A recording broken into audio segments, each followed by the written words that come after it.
ஆகாவிசு மையநேய அன்பர்கள் அனைவருக்கும் வணக்கம். இன்றைய பதிவு ஆயுட்காலம், வாழ்நாள்.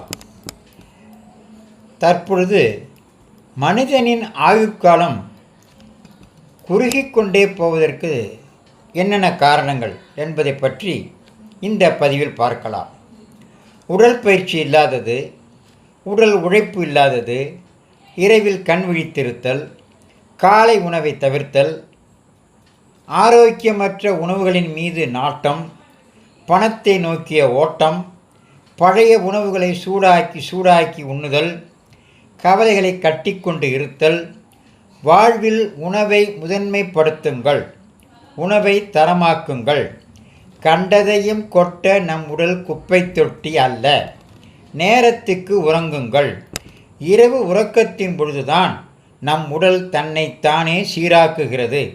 தினமும் காலையில் வெறும் வயிற்றில் சூடாக தண்ணீர் அருந்துங்கள். தினமும் ஒரு பழத்தையாவது வெறும் வயிற்றில் உண்ணுங்கள். போதிய அளவு நீர் அருந்துங்கள். இளநீர் போன்றவை மிகவும் நல்லது.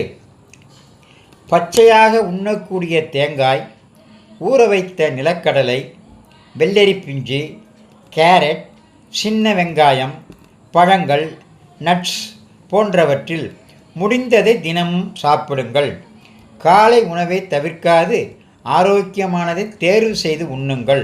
அளவாக உண்ணுங்கள். எப்போதும் சுறுசுறுப்பாக இருங்கள். தொடர்ந்து உட்கார்ந்து கொண்டு இருப்பதை குறையுங்கள். யோகா, தியானம் உணவைப் போல அத்தியாவசியமான ஒன்று. 3 வேளை உண்பதால் 2 வேளை அவசியம் 20 நிமிடம் நடைப்பயிற்சி செய்யுங்கள். இறுக்கமாக இருக்காது.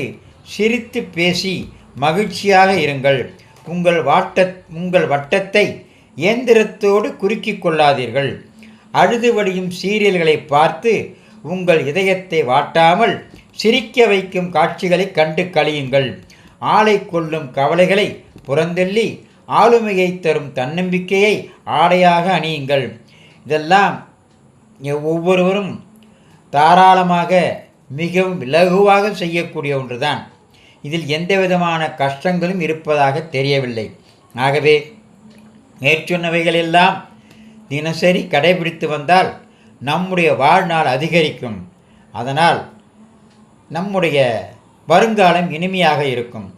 ஆளை கொள்ளும் கவலைகளை புறந்தள்ளி ஆளுமையை தரும் தன்னம்பிக்கையை ஆடையாக அணியுங்கள். மனதுக்கு பிடித்த விஷயங்களை மட்டும் செய்து வரவும். எல்லா புகழும் பெரியாண்டவனுக்கே. மீண்டும் நாளை சந்திப்போம். நன்றி.